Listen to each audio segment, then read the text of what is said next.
Takže čau, vítám tě u dnešního videa. Tohle bude první video na tomto kanále, doufám, že se ti bude líbit. Rysujeme s John Deerem 8100, ale to není teď hlavní, tohle je jen takto. Řekneme si, jak to bude organizačně.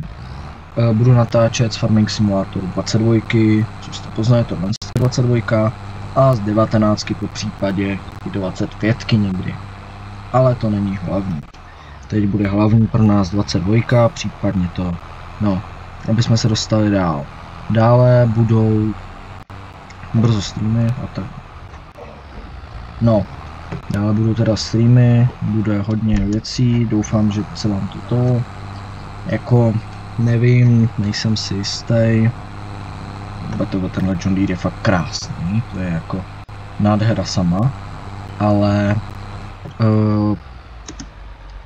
myslím si, že se vám tato série bude líbit.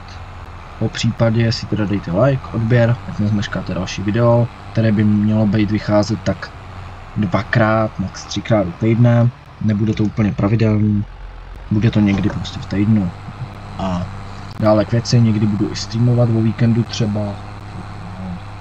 No, doufám, že to bude k věci.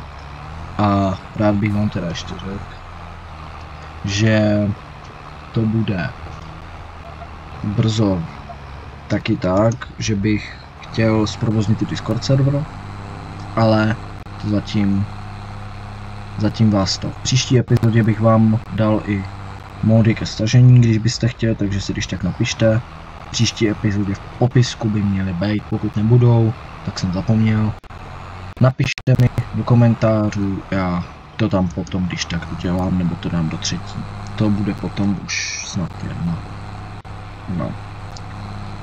A takže budeme hrát streamy z tohohle světa, bude se streamovat z tohohle, takže potom když si ty mody stáhnete, tak se potom někdy o live streamu, máte 22, můžete připojit, hotovo, hrajete se mnou.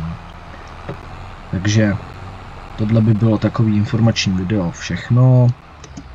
Když budete chtít, dejte like, odběr, klidně i zvoneček. A těším se na vás u dalšího sáhodlouvějšího videa, které bude snad buď o odvozu, nebo budeme nějakou misi, zakázku, něco takového budeme dělat. Uvidíme. To se všechno vyvine. Takže já se na vás budu těšit u dalšího videa.